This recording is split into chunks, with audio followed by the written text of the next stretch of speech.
Hi friends, welcome to சமையல் with vlog. இன்றைக்கி வந்து பார்த்திங்கன்னா வீக்கெண்ட் சண்டே கொஞ்சம் டைம் இருந்ததுனால கிச்சனோட கவுண்டர் டாப் ஆர்கனைஸ் பண்ணிடலாம் அப்படின்னு அந்த ஒர்க் தான் ஸ்டார்ட் பண்ணியிருக்கேன். இது வந்து பார்த்திங்கன்னா ஒரு ரொம்ப ரொம்ப சின்ன நான் மாடுலர் கிச்சன் தான். ஸோ 4 அடி அந்த மாதிரி தான் இருக்கும். 4க்கு 6 அப்படிங்கிற மெஷர்மெண்ட்டில் கிச்சன் இருக்கும். என்னோடய கவுண்டர் டாப் வந்து பார்த்திங்கன்னா ஸ்ட்ரெயிட்டாக இருக்கும். அதில் வந்து இடையிலேயே சிங்க் வேறு வந்துடும். அதுக்கப்புறம் தான் கேஸ் வச்சுட்டு அதுக்கப்புறம் இந்த மாதிரி கொஞ்சம் வீடியோக்காகவே இந்த ஸ்பேஸ் வந்து நான் ரெடி பண்ணி வச்சுருக்கேன். அடுப்பை கூட அந்த லாஸ்ட்டில் வைக்கிறதுனா வைக்கலாம். பட் என்னமோ நான் இப்படி தான் வச்சுருக்கேன். ஃபியூ மந்த்ஸ் இப்படி இருக்கட்டும், அதுக்கப்புறம் மாற்றிக்கலாம் அப்படின்னு சொல்லிட்டு பிளான் பண்ணியிருக்கேன். ஃபஸ்ட்டு வந்து பார்த்திங்கன்னா கவுண்டர் டாப்பில் இருக்கிற எல்லா திங்ஸையும் எடுத்து வைக்கணும். எடுத்து வைக்கும்போதே எல்லாத்தையும் ஒரு சின்ன கிளாத் வச்சு நீங்கள் வந்து துடைச்சிட்டிங்கன்னா ஒரே தடவையாக வேலை முடிஞ்சிடும். ஃபஸ்ட்டு எடுத்து வைக்கிறது ஒரு தடவை, அப்புறம் துடைக்கிறதுக்காக இன்னொரு டைம் அப்படின்னு பண்ணிங்கன்னா டைம் வந்து உங்களுக்கு வேஸ்ட் ஆகும். 2 கார்னர் இருக்குது. 2 கார்னரையும் எனக்கு ஏற்ற மாதிரி நான் வந்து ஆர்கனைஸ் பண்ணிக்கிறேன். எல்லாமே நிறைய விலை கொடுத்து வாங்கணும் அப்படிங்கிற மாதிரி இல்லை. வீட்டில் இருக்கிற சின்ன சின்ன ஆர்கனைசரையே அப்பப்போ இடம் மாற்றி வைக்கும்போதே மைண்டு வந்து ரெஃப்ரெஷிங்காக இருக்கும். கிச்சனில் வந்து நின்று சமைக்கிறவங்களுக்கு எப்போவுமே மைண்டு ஃப்ரெஷ்ஷாக இருக்கணும். ஸோ அப்போது உங்களுக்கு பிடிச்ச மாதிரி நீங்கள் அப்பப்போ மாற்றி வைக்கிறதுல தப்பு கிடையாது. நான் வந்து ஒரு 3 மாதம் கிட்டேயே இருக்கும்னு நினைக்கிறேன். இப்போ தான் கொஞ்சம் டைம் இருந்ததுனால மாற்றி வைக்கிறேன். கிச்சன் ஃபுல்லாக க்ரீன்ஸ் இருந்தால் நல்லாயிருக்கும். பட் ஆனால் லைவ் பிளான்ட் வந்து அவ்வளோவா என்னால் மெயின்டைன் பண்ண முடியல. ஸோ அதனால் அங்கங்கே ஏதோ இந்த ஆர்டிஃபிஷியல் பிளான்ட்ஸ் மட்டும் வச்சுருப்பேன். அதுவும் டஸ்ட்டு தான். அப்பப்போ வந்து அதையும் க்ளீன் பண்ணிகிட்டே இருந்தோம்னா கரெக்டாக இருக்கும். ஸோ இந்த உப்பு ஜாடியோட வரும்பெல்லாம் வந்து பார்த்திங்கன்னா நல்ல வந்து கிச்சனில் இருக்கனால அந்த எண்ணெய் பிசுக்கு இருக்க மாதிரி இருக்கும். ஸோ கொஞ்சம் ப்ரெஷர் கொடுத்து நீங்கள் வந்து தொடச்சிக்கலாம். அப்படி இல்லைன்னா விம் லிக்விட் போட்டு வெட் கிளாத்தில் கூட தொடச்சிட்டிங்கன்னா நல்லா போயிடும். ஒவ்வொருத்தர் கிச்சன் ஒவ்வொரு மாதிரி ஒவ்வொரு சைஸில் இருக்கும். அதே மாதிரி ஒவ்வொருத்தர் சமைக்கிறதும் வேறு மாதிரி இருக்கும். ஸோ இப்போ வந்து கவுண்டர் டாப்பில் நான் ஒன்றும் ரொம்ப பெருசாக இல்லை, வெட் பண்ண ஸ்பாஞ்ச் வச்சு அந்த வாலையும் கீழே இருக்க ஃப்ளோரையும் தான் நான் தொடச்சிக்கிட்டேன்.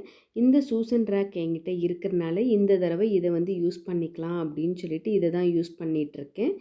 இது வந்து பக்கத்தில் செல்ஃபில் வச்சுருந்தது. ஸோ இப்போ எடுத்து கவுண்டர் டாப்பில் வச்சுருக்கேன். இருக்கிற கொஞ்சம் கொஞ்சம் மணி பிளான்ட்டையே எடுத்து ப்ரொபகேட் பண்ணி தான் நான் அங்கங்கே வீட்டில் வச்சுருக்கேன். ஸோ எல்லா இடத்துலையும் வச்சாலுமே அதை க்ளீன் பண்ணுறதும் கொஞ்சம் சிரமந்தான். அதனால் ஈஸியாக இருக்கிற மாதிரி நம்ம பார்த்துக்கலாம். எனக்கு இந்த உப்பு ஜாடி வந்து பார்த்திங்கன்னா ரொம்ப ரொம்ப பிடிக்கும். இது வந்து கிச்சனில் இந்த கவுண்டர் டாப்பில் இருக்கும்போது வந்து பார்த்திங்கன்னா ஒரு ஏஸ்தட்டிக் லுக்கில் இருக்கும். அதே மாதிரி வந்து பார்த்திங்கன்னா ஒரு ட்ரெடிஷனாக எங்கள் அம்மா வீட்டில் அவ்வா வீட்டில் இருக்கிற மாதிரி ஒரு ஃபீல் இருக்கும்.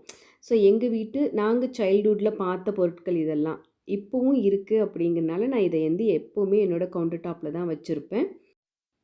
ஒரு ஜாடியில் கல்லுப்பும் இன்னொரு ஜாடியில் வந்து புளியும் போட்டு வச்சுருக்கேன். கீழே இருக்கிற குட்டி குட்டி ஜாடியில் வந்து ஏலக்காய், கிராம்பு அந்த மாதிரி இருக்கும்.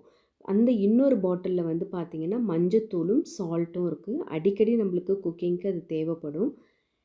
அந்த பிளாஸ்டிக் கண்டெய்னரில் வந்து பார்த்திங்கன்னா டீ தூளும் ஒயிட் சுகரும் வச்சுருக்கேன். ஏதாவது எமர்ஜென்சிக்கு வீட்டுக்கு கெஸ்ட் யாராவது வந்தாங்கன்னா போடுறதுக்கு. மிளகும் ஜீரகமும் இந்த மாதிரி ஒரு குட்டி கண்ணாடி பாட்டிலில் வச்சுருக்கேன். பட் அது வந்து ஏதோ வெயிட் தாங்காத மாதிரியே எனக்கு ஒரு ஃபீல். பட் இப்போ வந்து ஆர்கனைஸ் பண்ணி பார்க்குறேன். அது கம்ஃபர்ட்டாக இருந்தால் மட்டும்தான் அதே இடத்துல இருக்கும். இல்லாட்டி ஃப்யூச்சர் வீடியோவில் அது வேறு எங்கேயாவது மாறுறதுக்கும் வாய்ப்பு இருக்குது. ஸோ இன்றைக்கி இந்த மாதிரி ஒரு ஆர்கனைஸ் பண்ணி பார்க்குறேன். நாளைக்கு அதை சமைச்சு பார்க்கும்போது தான் தெரியும் கன்வீனியண்ட்டாக இருக்கா இல்லையா அப்படின்னு சொல்லிட்டு. ஆயில் கேன் வந்து ட்ரேயில் வச்சுருந்தேன். இப்போ அதை எடுத்துகிட்டு இந்த மாதிரி ஒரு பேஸ்கெட்டில் வந்து 2 ஆயில் பாட்டிலையும் வச்சாச்சு.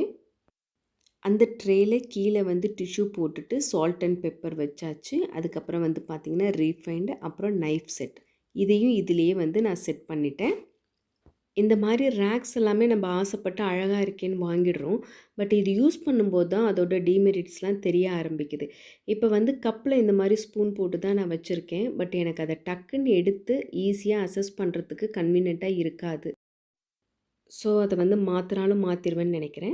இப்போ வந்து பார்த்திங்கன்னா அடுத்த கவுண்டர் டாப் கிட்ட வந்தாச்சு. அதாவது அடுத்த கார்னர் ஒரே நேராக தான் இருக்கும் என்னோடது.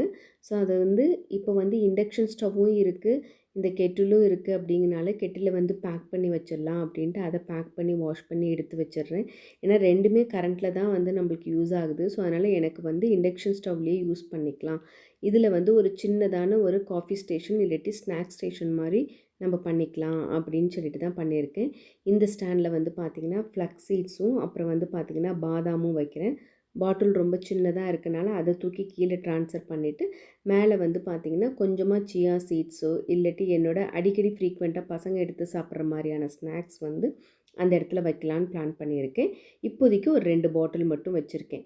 என்னோடய கிச்சனை பொறுத்த வரைக்கும் லைட்டிங் எதுவுமே கிடையாது. சரி இந்த தடவை வந்து என்கிட்ட இருக்கிற இந்த லைட்டை வேணால் நம்ம செட் பண்ணி பார்க்கலாமேன்னு ஒரு பாட்டிலுக்குள்ளே போட்டு செட் பண்ணியிருக்கேன். ஆக்சுவலி டே டைமிங்கில் தான் வாய்ஸ் கொடுக்க முடியாது. நைட்டில் கொடுக்கலாம் அப்படின்னாலுமே இந்த பல்லி தொல்லைகள்லாம் அதிகமாக இருக்குது. வாய்ஸ் கொடுத்துட்ருக்கும்போதே அந்த சவுண்டும் வந்துடுச்சு. சாரி. இப்போ வந்து பார்த்திங்கன்னா அந்த லைட் வச்சோடனே கொஞ்சம் நல்லா தான் இருக்குது. பட் இது எவ்வளோ நாள் நான் அதை மெயின்டைன் பண்ணுவேன் அப்படிங்கிறதும் தெரியல. ஸோ நிறைய கிச்சன்ஸில் நிறைய இதில் பார்த்துருக்கேன். இன்டீரியர் பண்ணும்போது இப்போ எல்லாமே கிச்சன் கேபினெட்ஸ்க்குன்னே அழகழகான லைட்லாம் வருது. பட் நான் வாங்கி வைக்கணும் அப்படின்னு யோசிக்கிறேன். பட் வாங்கி வச்சுருக்கேன். பட் இன்னும் யூஸ் பண்ணலை. சரி இது ரெண்டல் ஹவுஸ் தானே, நம்ம அப்புறமேல் கொஞ்சம் பார்த்துக்கலாம் அப்படின்னு சொல்லிட்டு வெயிட் பண்ணிகிட்ருக்கேன். அதுக்கப்புறம் என்கிட்ட இருக்கிற சாப்பிங் போர்டு எல்லாத்தையுமே இந்த பக்கம் இருக்கிற இந்த கார்னர்லேயே நான் ஆர்கனைஸ் பண்ணிக்கிறேன். ஏன்னா ஈஸியாக எடுக்கிறதுக்கு இருக்கட்டும். ஏன்னா வாஷ் பேஷன் இந்த பக்கம் தான் இருக்குது. ஸோ டக்குன்னு எடுக்கிறதுக்கு இருக்கட்டுமேனு இது எல்லாமே வச்சுருக்கேன். இத்தனை சாப்பிங் போர்டு எதுக்கு அப்படிங்கிற மாதிரி ஃபீல் பண்ணாதீங்க. ஒவ்வொன்றும் டக்குன்னு ஒரு வெங்காயம் கட் பண்ணுறதுக்குன்னா சின்னதாக இருக்கும். அதுக்கப்புறம் உட்டன் யூஸ் பண்ணிகிட்டே இருந்தேன். இப்போ ரீசெண்டாக தான் இந்த சில்வர் சாப்பிங் போர்டு வாங்கினது. ஸோ இது வந்து ரொம்ப யூஸ்ஃபுல்லாக இருக்குது அந்த சில்வர் சாப்பிங் போர்டு. உங்களுக்கு யாருக்காவது வேணும்னா நீங்கள் வாங்கி ட்ரை பண்ணி பாருங்கள். எந்த சைடு எஃபெக்ட்டுமே சில்வரில் கிடையாது. ஸோ அதனால் நம்மளுக்கு ஈஸியாகவும் இருக்குது. பட் ஆனால் வந்து பார்த்திங்கன்னா கட் பண்ணும்போது கொஞ்சம் கேர்ஃபுல்லாக கட் பண்ணணும். பிகாஸ் கீழே கிளாத் ஏதாவது போடலைன்னா அது வலிக்கிட்டு போகிற மாதிரி ஆகிடுது. ஒரு வழியாக என்னோடய கவுண்டர் டாப் 2 கார்னர் சைடையுமே நான் வந்து ரெடி பண்ணிட்டேன். விலை அதிகமான பொருளை கொடுத்து வாங்கி தான் நம்ம வீட்டை அழகுபடுத்தணும் அப்படின்னு இல்லை. ஆல்ரெடி உங்ககிட்ட இருக்கிற ப்ராடக்டையே வச்சு கூட நீங்கள் வந்து உங்கள் கிச்சனை அப்பப்போ ஒரு சின்ன சின்ன மேக் ஓவர் கொடுங்க. கிச்சனில் நின்று சமைக்கிற உங்களுக்கும் ஃப்ரெஷ்ஷாக இருக்கும். ஸோ அந்த ஃப்ரெஷ்னஸ் வந்து நீங்கள் சமைக்கிற அந்த ஃபுட்லேயும் இறங்கும் அப்படின்னு சொல்லுவாங்க. ஸோ அதனால் most of the time kitchen எப்போவுமே க்ளீனாக இருக்கணும். ஸோ அந்த சுத்தம் தான் நம்மளுக்கு வந்து ரொம்ப ரொம்ப பாசிட்டிவ் வைப் கொடுக்கும். இந்த கிச்சன் மேக் ஓவர் உங்களுக்கு பிடிச்சிருந்துச்சுன்னா லைக் பண்ணுங்கள். வேறு ஒரு இன்ட்ரெஸ்டிங்கான விலாக்லேயோ இல்லாட்டி வேறு ஏதாவது ஒரு வீடியோ மூலியமாக நான் உங்களை பார்க்குறேன். தேங்க்ஸ் ஃபார் வாட்சிங். See you again.